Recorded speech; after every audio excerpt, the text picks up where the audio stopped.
चाहता हूं। धन्यवाद। जय हिंद, वंदे मातरम। अखिलेश यादव जी, बहुत बधाई। आदरणीय सभापति महोदय, मैं आपका धन्यवाद देता हूं कि इस ऐतिहासिक चर्चा जो 150वीं वर्ष में हो रही है उसमें मुझे बोलने का मौका मिल रहा है।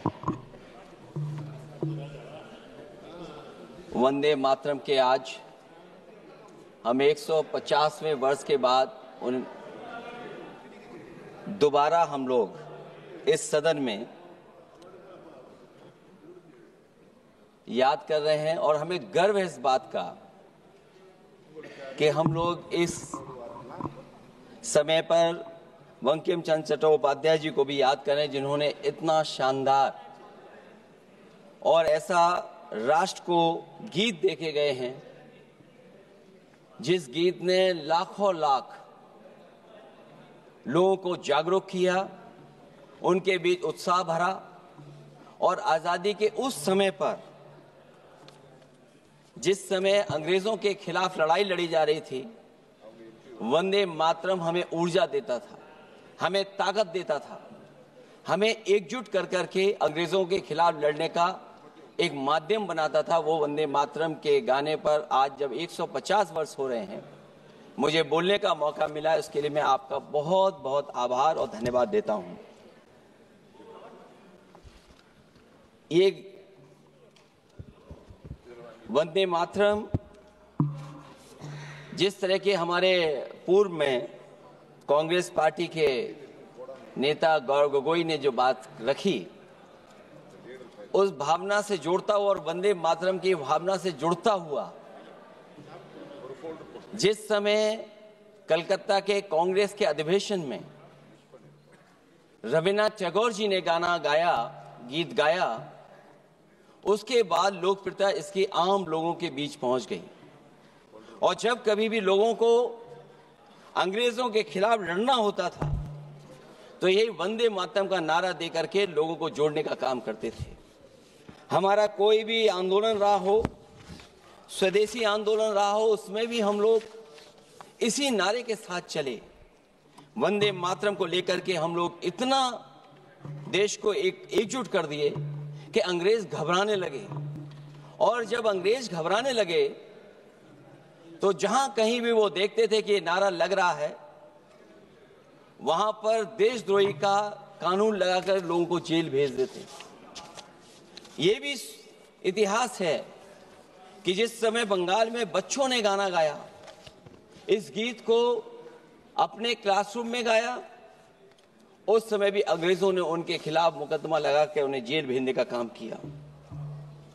ये वंदे मातरम अंग्रेजों ने बैन भी कर दिया। 1905 से लेकर के 1908 तक बैन कर दिया गया और बैन के बाद भी लोग माने नहीं, हमारे क्रांतिकारी लोग माने नहीं और वंदे मातरम को हमेशा उन्होंने अपने दिल और दिमाग में रखा और जनता के बीच में इस आंदोलन को आगे बढ़ाते रहे। सभापति महोदय, जो हमारे सत्ता पक्ष के लोग हैं वो हर चीज को ओन करना चाहते हैं। ये 150वें वर्ष में जब हम वंदे मातरम याद कर रहे हैं, बंकिम चंद्र चट्टोपाध्याय जी को हम याद कर रहे हैं कि उन्होंने इतना महान गीत हमें दिया है। सत्ता पक्ष के लोग समय समय पर हमें देखने को मिलता है कि जो महापुरुष उनके नहीं हैं या जो चीज उनकी अच्छी नहीं है उनको वो ओन करना चाहते हैं।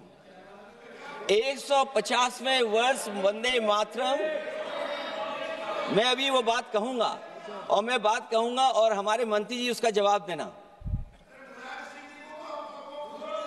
सभापति महोदय, क्योंकि ये बात ओन करने की आ रही है, अपनाने की बात आ रही, तो मैं सभापति महोदय, मैं अपने सत्ता पक्ष के लोगों को याद दिलाना चाहता हूं।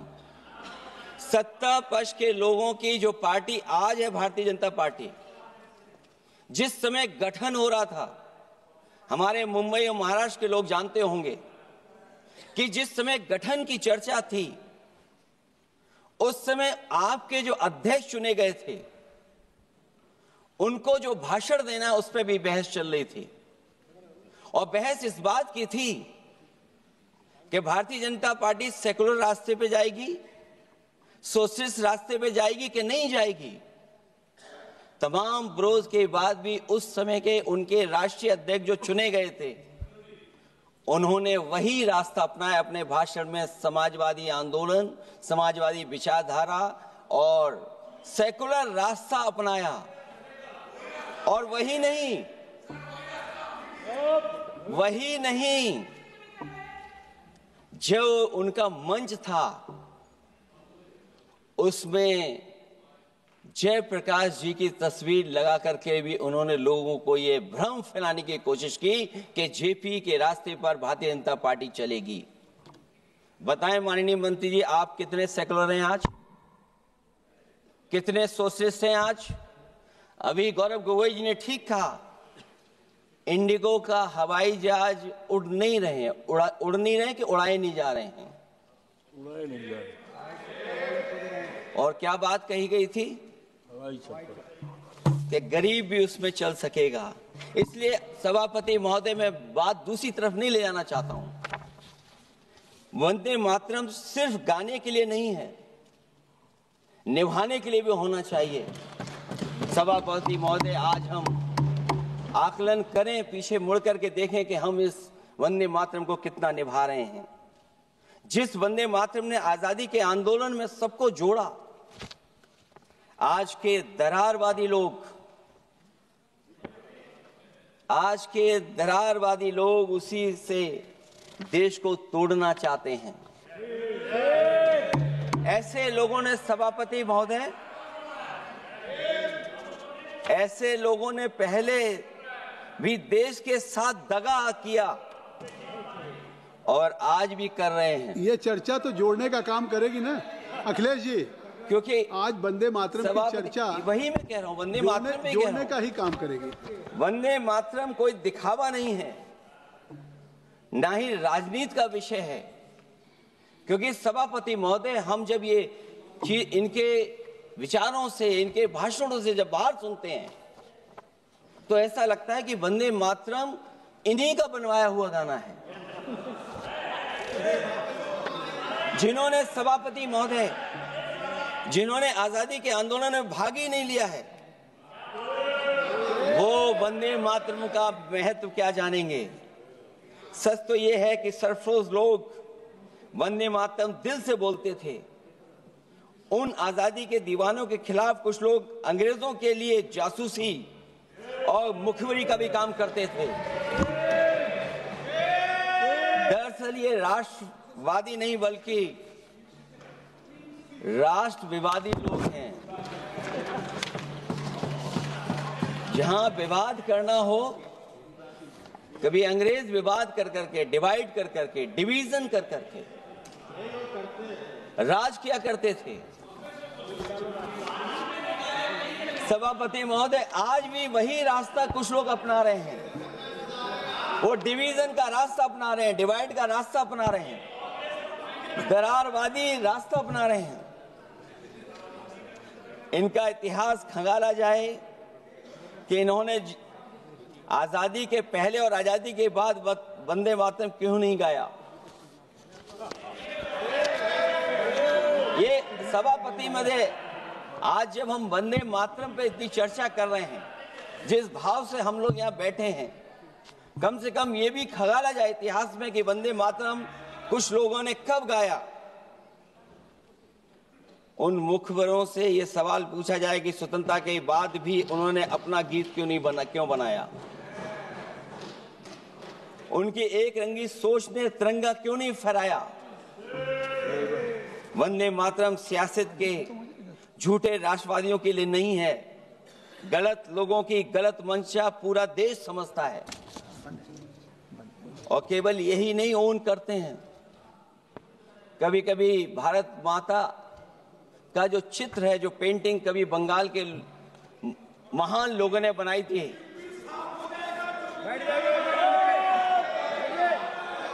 सभापति महोदय इनको देख लीजिए और फिर बैठ जाओ। सभापति महोदय, राजभर जी आप बैठिए, आपके नेता बोल रहे हैं। सभापति महोदय, आपके नेता वंदे बोल रहे हैं, आप मातरम का बैठिए ना। भाव ये भी था कि कम्युनल पॉलिटिक्स नहीं चलेगी और कम से कम हमारे उत्तर प्रदेश के साथियों ने कम्युनल पॉलिटिक्स को अंत किया है वहां पर जहां से कभी इन्होंने शुरू की थी। और सभापति महोदय, वंदे मातरम एक भाव के रूप में हमारे अंदर बसा है, चाहे उसके शब्द न याद हो, चाहे अर्थ न मालूम हो, चाहे पूरा याद न हो, उस सच्चे भारतीय के अंदर देश प्रेम की भावना जगाने के लिए इसके दो शब्द ही काफी हैं।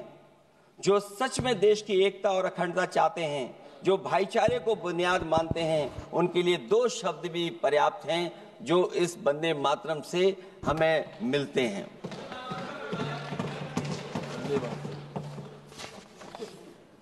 दूसरा किस्सा सुना दो अध्यक्ष महोदय। सभापति महोदय, इनका इतिहास खंगाल लीजिए, पूरा निकाल लीजिए।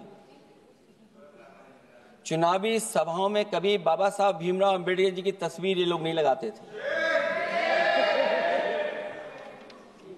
ये बात अगर सही हो तो बता दो। और ये तस्वीर कब लगाना शुरू किए? इनका एक सहयोगी साथी संगठन, जिस समय समाजवादी पार्टी और बहुजन समाज पार्टी ने मिलकर के इन्हें उत्तर प्रदेश में हरा दिया था, उसी दिन के बाद से बाबा साहब भीमराव अंबेडकर की प्रतिमा और तस्वीर लगाने लगे।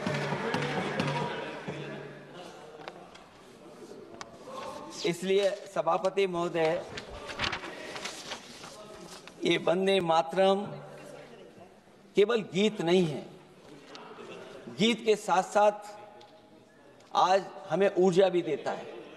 उस समय क्रांतिकारियों को ऊर्जा मिलती थी, एकजुटता का नारा था, हम साथ लेकर के चल रहे थे सबको, और देश के सभी लोगों ने जाति धर्म को भुला करके एक साथ मिलकर के वंदे मातरम के सहारे अंग्रेजों को भगाने का लगातार कोशिश की।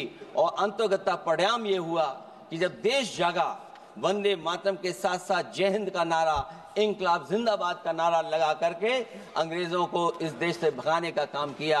आज सभापति महोदय, जब हम चर्चा कर रहे हैं, हम कैसा देश बनाना चाहते थे और किस दिशा में हम लोग देश को ले जा रहे हैं। सभापति महोदय, मुझे अच्छा लगा कि प्रधानमंत्री जी ने वो बात याद दिलाई कि अंग्रेजों के जमाने में अगर बच्चे भी वंदे मातरम गा देते थे तो उन्हें देशद्रोही के कानून से जेल भेज दिया जाता था।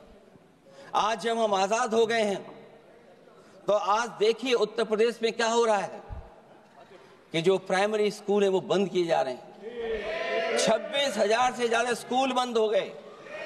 और जब बच्चों को पढ़ाने के लिए हम लोगों ने जिम्मेदारी उठाई, पीढ़ी के समाज के लोगों ने जागरूक होकर के पढ़ाने की कोशिश की, तो कभी अंग्रेजों ने मुकदमा लगाया था बच्चों पर देशद्रोह का। आजादी के बाद भारतीय जनता पार्टी की सरकार ने वहां पर मुकदमे उन पे लगाए जो पढ़ने गए और जो पढ़ाने गए।